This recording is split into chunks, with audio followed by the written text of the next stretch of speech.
Exercise 4.1 का question number 2 का second point है, क्लास 10th एनसीईआरटी का। The product of to consecutive positive integer is 306।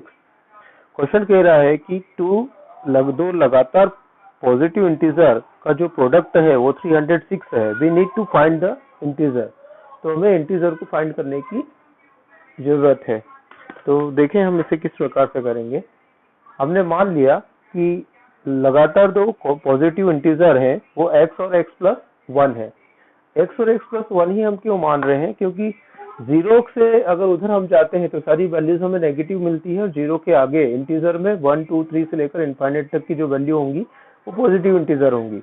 अब अगर हम इनमें से किसी भी संख्या को ले लें, मान लो कि फर्स्ट हम मान लेते हैं 1, तो सेकंड वाली संख्या हमें 2 मिल जाएगी। अगर हम फर्स्ट इंटीजर 2 माने तो सेकंड हमें 3 मिल जाएगा। अगर हम फर्स्ट 3 माने तो सेकंड वाला हमें 4 मिल जाएगा। कहने का ये मतलब है कि अगर हमें फर्स्ट इंटीजर पता है तो सेकंड इंटीजर हमेशा हमें +1 करने पर ही मिल रहा है। तो यहाँ पर हमने फर्स्ट इंटीजर x माना है तो सेकंड इंटीजर हमें उसमें +1 करने पर मिलेगा। इसलिए यहाँ पर हमने क्या किया है कि हमने टू कॉन्जिक्यूटिव पॉजिटिव इंटीजर को x और x प्लस 1 लिया है। अब according to question,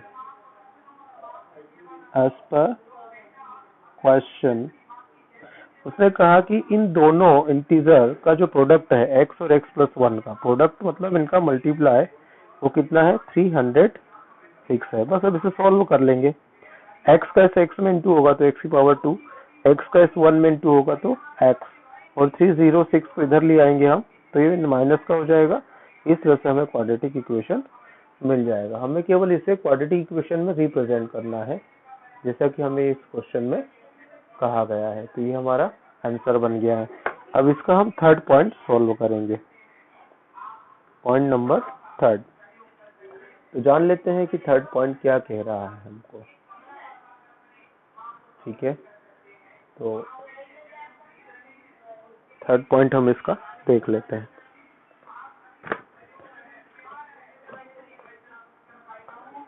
Rohan's mother is 26 year older than him. Question में कहा जा रहा है कि रोहन की जो माँ है, रोहन की माता जी जो है वो उससे 26 ईयर ओल्डर है, मतलब 26 साल बड़ी है। The product of their age in year, वो कह रहा है कि उनकी एज का जो प्रोडक्ट है 3 ईयर फ्रॉम नाउ, अब से 3 साल के बाद, विल बी 360, मतलब आज से 3 साल के बाद उनकी जो एज का प्रोडक्ट है वो 360 हो जाता है। We would like to find Rohan से प्रेजेंट एज। तो हमें रोहन की जो प्रेजेंट एज है उसे फाइंड करना होगा। तो हम यहाँ पर मान लेते हैं। अब चूंकि यहाँ पर रोहन की जो एज, उसने कहा है क्वेश्चन में कि रोहन की माँ की आयु, रोहन की माँ उससे 26 साल बड़ी है। रोहन की माता जी उससे कितने साल बड़ी है? 26 ईयर बड़ी है। तो अगर हम रोहन की एज पर ही उनकी माता जी की एज जो है वो डिपेंड कर रही है, तो मान लेते हैं let the Rohan age be x year, then his mother's age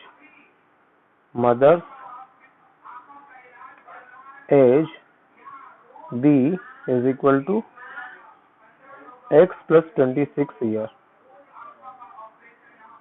x plus 26 year. Rohan की एज अगर x है तो उसकी मदर उससे 26 ईयर बड़ी है, मतलब x plus 26। आफ्टर 3 ईयर 3 साल के बाद रोहन से एज कितनी हो जाएगी? रोहन एज x में 3 ईयर और ऐड कर देंगे हम, ठीक है। And mother's age x plus 26, इसमें भी 3 ईयर को ऐड कर देंगे क्योंकि 3 साल के बाद वो 3 साल बाद दोनों की एज जो है वो 3 ईयर और बढ़ जाएगी। तो according to question, as per question, इनका जो प्रोडक्ट है रोहन से एज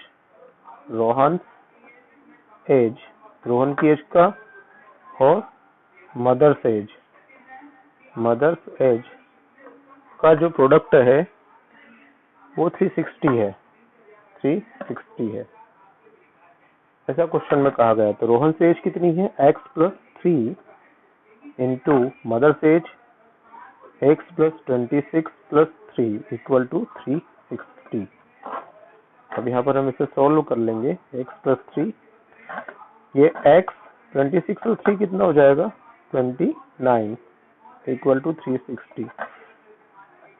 यहाँ पर फर्स्ट मान ले, इसे सेकंड मान ले। अब इनका हम इंटू कर लेते हैं,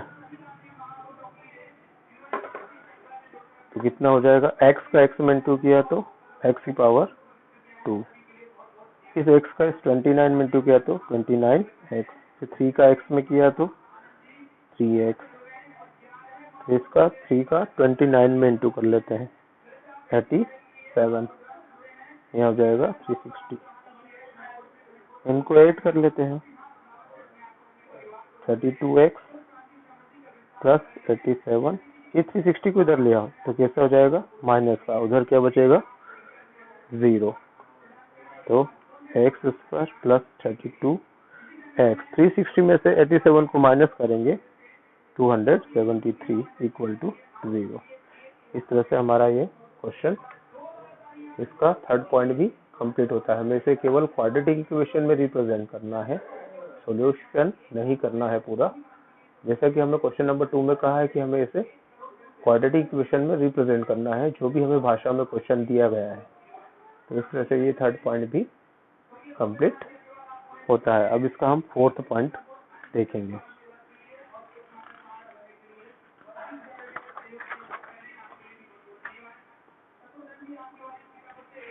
तो पॉइंट नंबर 4, एक्सरसाइज 4.1 क्वेश्चन 2 का पॉइंट 4। अब हम इसका देखेंगे, क्लास 10th एनसीईआरटी। तो देखते हैं 4 पॉइंट क्या कह रहा है। इसका 4 पॉइंट है, अ train travels a distance of 480 kilometre at a uniform speed. एक ट्रेन जो है वो यूनिफॉर्म स्पीड से 480 किलोमीटर की दूरी जो है वो तय करती है। If the speed had been 8 kilometre per hour less, अगर उसकी स्पीड में 8 किलोमीटर पर आवर को क्या कर दिया जाए, कमी कर दी जाए, then it would have taken 3 hours more to cover the same distance. तो उसी दूरी को तय करने में जो ट्रेन है 3 घंटे अधिक समय लेती है। We need to find the speed of the train, हमें ट्रेन की स्पीड को फाइंड करने की आवश्यकता है। तो हम मान लेते हैं, let the speed of the train, let the speed of the train be x kilometre per hour. मान लेते हैं कि ट्रेन की स्पीड कितनी है, x kilometre per hour, and distance, और डिस्टेंस हमें कितनी दे रखी है, 480 kilometre. Then time taken by train, time taken by train, लिया गया समय, ट्रेन के द्वारा लिया गया समय 400 किलोमीटर डिस्टेंस इक्वल टू क्या हो जाएगा, इसे हम कोई टाइम को t1 मान लेते हैं। ये टाइम क्या होता है, जैसे हमारा फार्मूला था speed is equal to distance upon time, तो टाइम क्या हो जाएगा, time is equal to distance upon speed, ये हो जाएगा। तो डिस्टेंस अपॉन स्पीड, तो यहाँ पर हमें डिस्टेंस कितनी मिली है, 480 किलोमीटर, और स्पीड को हमने कितना माना है, x, इसे हमने t1 मान लिया, ये फर्स्ट टाइम मिल गया। And after decreasing speed, speed में हम क्या करें, स्पीड को अगर हम कम कर दें, स्पीड में क्या कर दें, कमी कर दें, जैसे x किलोमीटर पर हॉर है तो 8/8 है ना, 8 किलोमीटर पर हॉर से स्पीड को क्या कर दें, कम कर दें, देन न्यू टाइम इसे हम t2 ले लेते हैं, वही डिस्टेंस अपॉन स्पीड। तो यहाँ पर डिस्टेंस तो वही रहेगी सेम 480 किलोमीटर, लेकिन ये जो स्पीड है, स्पीड में हमने 8 से लेस कर दिया है इसे, तो न्यू स्पीड क्या बन गई है 480/x-8। ये पहले वाली स्पीड थी और दूसरी स्पीड को हमने कम कर दिया है। तो according to question, as per question, अगर हम क्या करें कि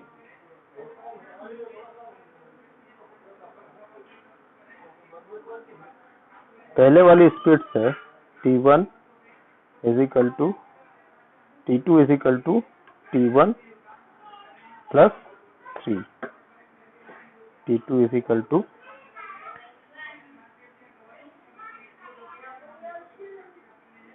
क्वेश्चन में कहा गया है कि जब हम स्पीड में मतलब ये वाला जो टाइम है, क्वेश्चन में कहा गया है कि जब हम स्पीड में x-8 किलोमीटर को लेस कर दें, मतलब किसकी बात हो रही है, t2 की, तो वो पहले वाले टाइम से, पहले वाला समय कौन सा है, जबकि स्पीड क्या थी x किलोमीटर पर आवर से 3 घंटा 3 और अधिक समय लेता है। अधिक के लिए प्लस आ जाएगा, तो कितने अधिक ले रहा है, 3 और, तो यहाँ पर क्या हो जाएगा t2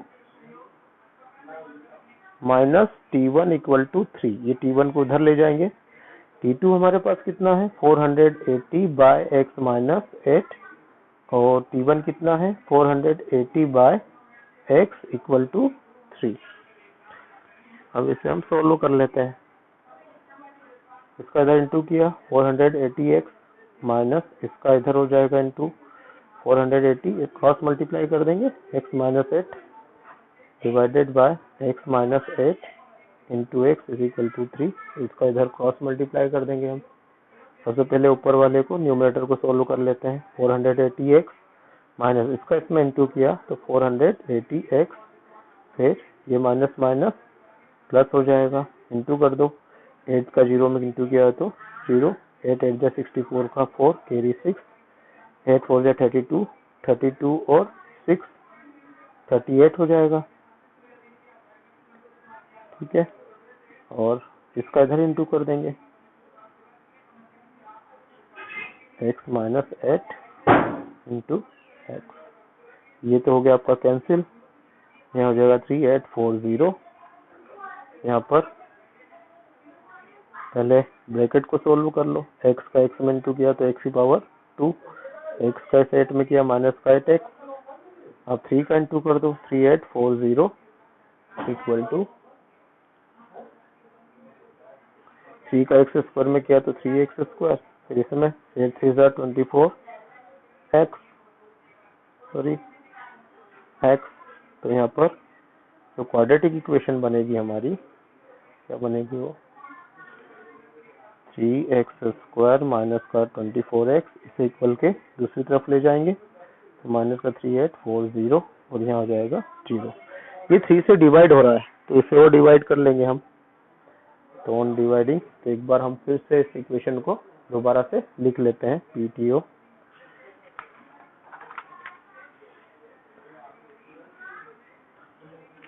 क्या थी इक्वेशन हमारी, 3x square minus 24x, 3x square minus 24x और माइनस का 3840, माइनस का 3840 equal to 0, on dividing by 3, on dividing by 3, जैसे 3 से डिवाइड करेंगे तो 3 से 3 कैंसिल हो जाएगा, 3 की टेबल में 24 8 टाइम आता है, फिर यहाँ पर आ जाएगा 3 1 जा 3, 3 2 जा 6, 2 बचा, 3 8 जा 24 और 0। तो इस तरह से हमारा एक क्वाड्रेटिक इक्वेशन कंप्लीट होता है।